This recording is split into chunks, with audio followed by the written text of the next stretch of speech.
Hey, welcome morning everybody. Nice crisp morning. The birds are tweeting. This is Karoo land, and what a day, what a day. So on my travels, it always seems to happen on my travels, FTX collapsed while I was in the air. Anyway, on our travels, and we're in a beautiful desert, Karoo desert out here. What happened yesterday? Well, you had a big data day out of the USA, and the big data day has gone in the direction. So let's take half a step back before I tell you all about that and tell you what I'm going to tell you in this video. I'm going to tell you that one of the seminal events for silver has now occurred on the gold-silver ratio that we've been speaking about for a long time. I'm going to tell you that trends in data are very much like trends in price charts. And the non-farm payrolls event of a couple of weeks ago, when we said we'd already had dollar strength being asserted so many times, is this the non-farm payrolls where the truth about the degree of the recession starts to come home, and the pain for the retail consumer man in the street starts to come home? And my opinion was, yes indeed, that the dollar could get a weak non-farm payrolls number.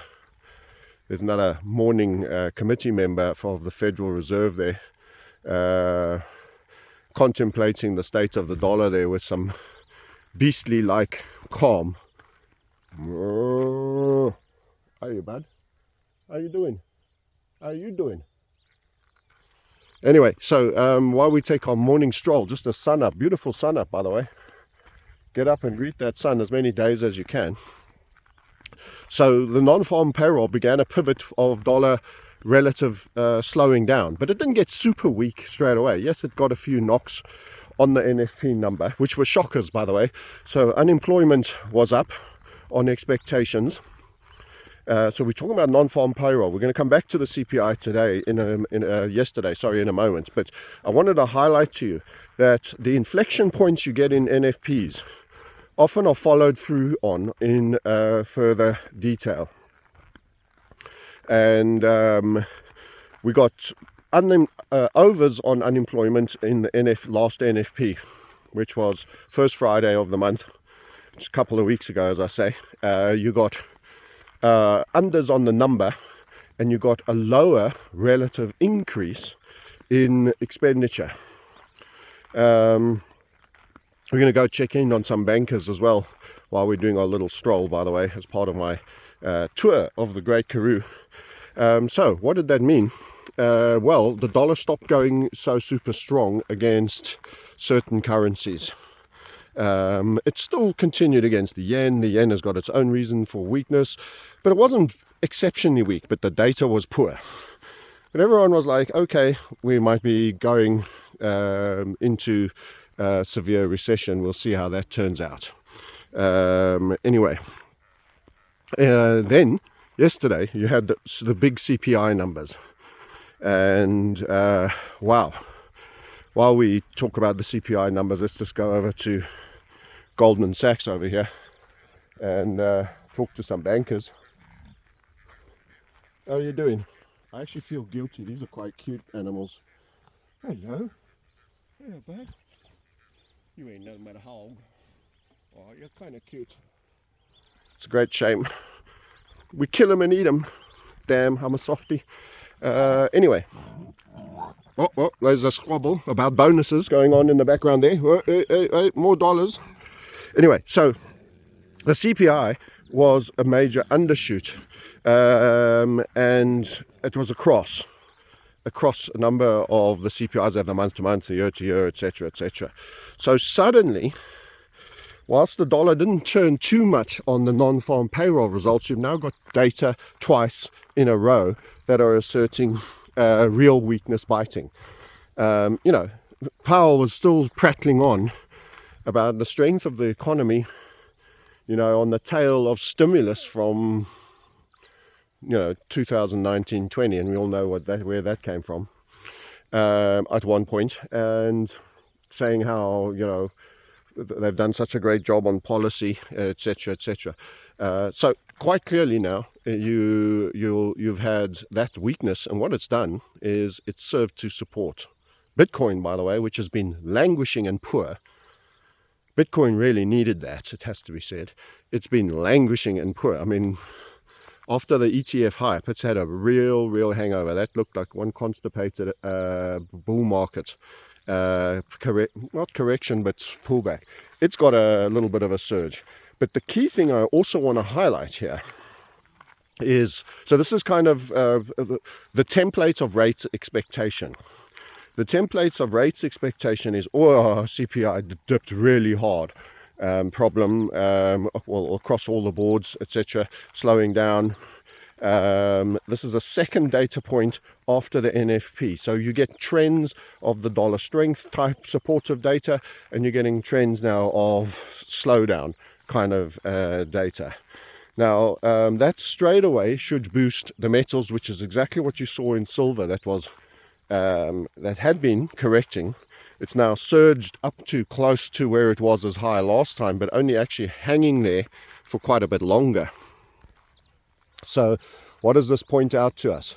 Well, it points out that silver itself is now doing exceedingly well. Gold did decently well, but more important is the rate of silver doing well to gold. Silver has languished, gold has always led all this time so far. I'm looking at my red eyes. But I got dragged through a hedge. So we've flown from the other side of Europe, Cairo, landed, and then drove 800 k's and got another 700 or 650 to do. So yeah, apologies I didn't do the makeup a little bit, but wanted to greet the sun. So that's the travel. But anyway, so silver gold ratio has triggered. Now, the one thing I have done for you guys, as I shuffle back to chat to my dark cow here, who's super chill in the morning sun, warming up.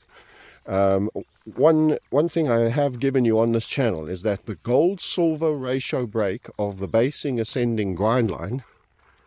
Hey bud, how you doing? Is a triggering event for the relative performance of silver to start exceeding that of gold, and that break could in fact lead to a major acceleration in the precious metals market generally, but particularly in silver. So silver to have catch up. For many of you, oh, you're cutie. Hey, little sensitive eyes, big nose. Is that silver's actually way behind gold, because of course gold is at all-time highs. So it has underperformed, and this triggering event could see to that catch-up now beginning to take place. But it's got a long way to go, because $50 would be a requirement to make new all-time highs plus.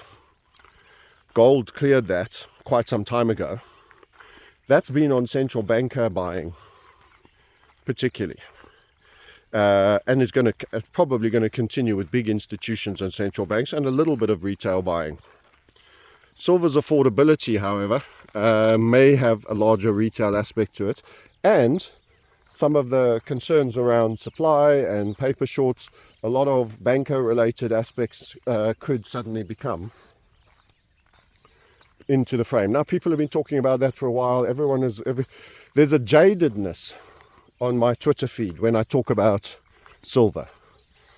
You know, how many times have I heard some influencer, some YouTuber saying silver to the moon, you know, and there's some truth to that as well, because we've all been aware of the supposed story, but they've been able to maintain a fundamental dysmorphia for a very extended period in the silver market, which is a likelihood. As I said, they're maintaining. Japan is holding up its bond market, so is the US. They've been holding up their junk bond market long ago. COVID should have crushed the junk bond market. We were short, it was spilling, and then Powell just came out and we'll do what we need to do. We're not going to have... So if they don't want the debt markets to collapse, they've got to protect the shitty end, which is the high yield end. So the notion that they don't do these things, they absolutely do, and they have done before. So what we actually have is a triggering event for the gold-silver ratio that broke our basing ascending grind line. Go and look at any of our previous charts. This is a quick morning phone update, something a little bit different. But we're on travel, and to me, I want it to be on record and noted that this is a beginning of a flippening in relative performance potentially. Now, I also want it to be on notice that that doesn't mean it just goes straight line down, gold-silver ratio, and that we're only Thursday morning, and it's a weekly chart, and it has to close below on the weekly chart. And then that will be the first time you've closed below on a Friday close. So tomorrow's close. So, all sorts of things might happen overnight. Today, during today and tomorrow, Thursday and during Friday. Who knows? And it can go back to being another close call but false alarm. But I wanted you to know that that triggering is a seminal shoe drop for me, and it is something I've been speaking about for an extended period. And I would suggest you all that you take note of it, and that things could be getting a little disorderly for the gold-silver performance, with especially silver. But that could also, the other warning to this is that could also be associated with far more severe things happening in light of the banks and system stability. So this could be other not so good stuff. If you're a gold and silver stacker, that's great, but you could be getting kicked somewhere else in terms of your dollars stuck in banks and various other key elements. So watch out. This could be a signal of things getting disorderly in a number of levels. Okay, that's it from me. Catch you later. Bye.